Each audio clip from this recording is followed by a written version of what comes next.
காங்கிரஸ்னு ஒரு கட்சியவே அழிச்சு ஒழிக்கிறதுக்காக களத்துக்கு வந்த மகன் என் இனத்தை அழிச்சது, என் இனத்தின் விடுதலை கனவு அழிச்சது, கச்சத்தீவை தாந்தோன்றித்தனமாய் எடுத்து கொடுத்து என் வீணவன் வாழ்வுரிமை பறிச்சது, 10 லட்சம் பேரை ஒரே ராத்திரியில நாடற்றவனை இறக்கி விட்டது. இங்கே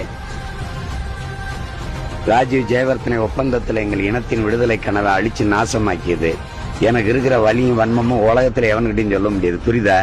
திராவிட கட்சிகளின் தோல்ல ஏறிக்கிட்டு அது வசதியா பாதுகாப்பா பயணம் செய்யும். அது பிஜேபியும் சரி, அது காங்கிரஸும் சரி.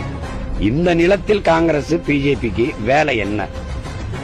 நீங்க சொல்லுங்க. இந்த மண்ணின் மகனா பிஜேபி காங்கிரஸ் இந்த நிலத்திற்கு, இந்த நாட்டிற்கு இதுக்காக தேவைன்னு சொல்லுங்க, நம்ம ஆதரிப்போம். இந்த உரிமைக்காக நமக்காக நிக்கும். பிஜேபி சாமி கும்பிடுறது எப்படின்னு சொல்லுவோம். உலகத்துக்கு சொல்லி கொடுத்தவன் நான். நீ கும்பிடுற சாமியே உனக்கு இரவல் கொடுத்தவன் நான். நீ எனக்கு சாமி கும்பிடுறது சொல்லி தரப்போறிய?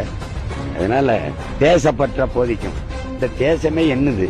அதனால இவங்களை வச்சுக்கிட்டு என்ன பண்ணுவீங்க? நீங்க காவிரி நதிநீருக்கு நிப்பியா, இல்ல கச்சத்தீவு மீட்புக்கு நிப்பியா, இல்ல முல்லை பேரியாற்று உரிமைக்கு நிப்பியா, என் மொழி செத்து போச்சு மீட்க வருவியா? எதுக்கு வருவ?